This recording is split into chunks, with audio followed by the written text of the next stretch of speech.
नमस्कार प्यारे भाइयों बहनों और बच्चों। हम लोग श्रीमद् भगवद गीता का अध्ययन कर रहे हैं, तो आप लोग अच्छी तरह से जानते हैं। और इसके अध्ययन करते करते अब श्रीमद् भगवद गीता का अध्याय 17 ख़त्म हो गया है और उसी की हम वीडियो बना रहे हैं कि इस 17वें अध्याय का महात्म्य क्या है, इसको पढ़ने से, इसका पाठ करने से क्या लाभ मिलता है। तो इस श्रीमद् भगवद गीता के 17वें अध्याय का महात्म्य की यह वीडियो बन रही है।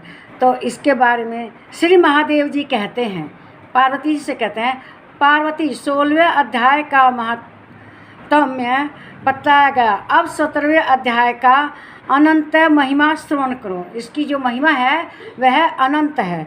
राजा खड़गबाहु के पुत्र का नाम दुशासन नाम का एक नौकर था। वह बड़ी खोटी बुद्धि का मनुष्य था। एक बार वह मंडलीक राजकुमारों के साथ बहुत धन की बाजी लगाकर हाथी पर चढ़ा और कुछ ही कदम आगे जाने पर लोगों ने उसे मना कर दिया। तब भी वह मूढ़ हाथी के प्रति जोर जोर से कठोर शब्द करने लगा। उसकी आवाज़ सुनकर हाथी क्रोध में अंधा हो गया और वह दुशासन पैर फिसल जाने के कारण पृथ्वी पर गिर पड़ा।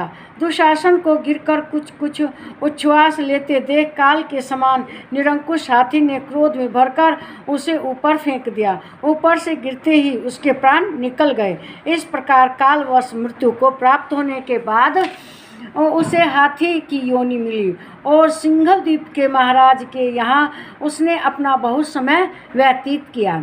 सिंघल द्वीप के राजा की महाराज खड़गबाहु से बड़ी मित्र मैत्री थी, अतः उन्होंने जल के मार्ग से उस हाथी को मित्र की प्रशंसा के लिए भेज दिया। एक दिन राजा ने श्लोक की समस्या पूर्ति से संतुष्ट होकर किसी कवि को पुरस्कार रूप में वह हाथी दे दिया और उन्होंने 100 स्वर्ण मुद्राएं लेकर उसे मालव नरेश के हाथी को बेच दिया। कुछ काल व्यतीत होने पर हाथी यत्र पूर्वक पालित होने पर भी असाध्य ज्वर से ग्रस्त होकर मरणासन हो गया। हाथीवानों ने जब उसे ऐसी शोचनीय अवस्था में देखा तो राजा के पास जाकर हाथी के हित के लिए शीघ्र ही सारा हाल कह सुनाया। महाराज, आपका हाथी अस्वस्थ जान पड़ता है। उसका खाना पीना और सोना सब छूट गया। हमारी समझ में नहीं आता इसका क्या कारण है। हाथीवानों का बताया हुआ समाचार सुन राजा ने हाथी के रोग को पहचानने वाले चिकित्सा कुशल मंत्रियों के साथ उस स्थान पर पदार्पण किया जहां हाथी ज्वर ग्रस्त होकर पड़ा था। राजा को देखते ही उसने ज्वर जनित वेदना को भूलकर संसार को आश्चर्य में डालने वाली वाणी में कहा, संपूर्ण शास्त्रों के ज्ञाता, राजनीति के समुद्र, शत्रु समुदाय को परास्त करने वाले तथा भगवान विष्णु के चरणों में अनुराग रखने वाले महाराज, इन औषधियों से क्या लेना है। वैद्यों से भी कुछ लाभ नहीं होने वाला नहीं है। दान और जप से भी क्या सिद्ध है। आप कृपा करके गीता के 17वें अध्याय का पाठ करने वाले किसी ब्राह्मण को बुलवाइए, हाथी ने कहा राजा से। तब हाथी के कथनानुसार राजा ने सब कुछ वैसा ही किया।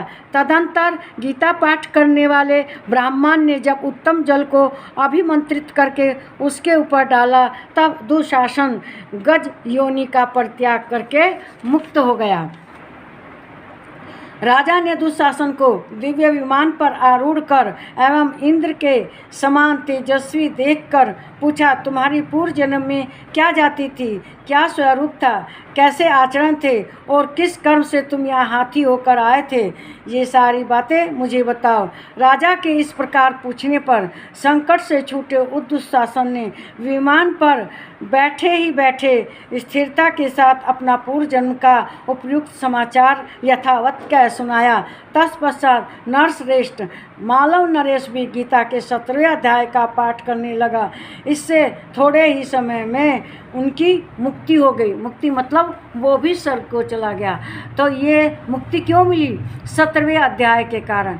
जो श्रीमद् भगवद गीता के 17वें अध्याय का अध्ययन करता है, पाठ करता है, जपता है, उसको इस मृत्यु से, इस पृथ्वी से मुक्ति मिल जाती है, उसका आवागमन समाप्त हो जाता है, चक्र खत्म हो जाता है, वह मोक्ष प्राप्त भगवान में लीन हो जाता है। इस वीडियो को लाइक कीजिए, शेयर कीजिए, मेरे चैनल को सब्सक्राइब कीजिए। नमस्कार मेरे प्यारे भाइयों, बहनों और बच्चों।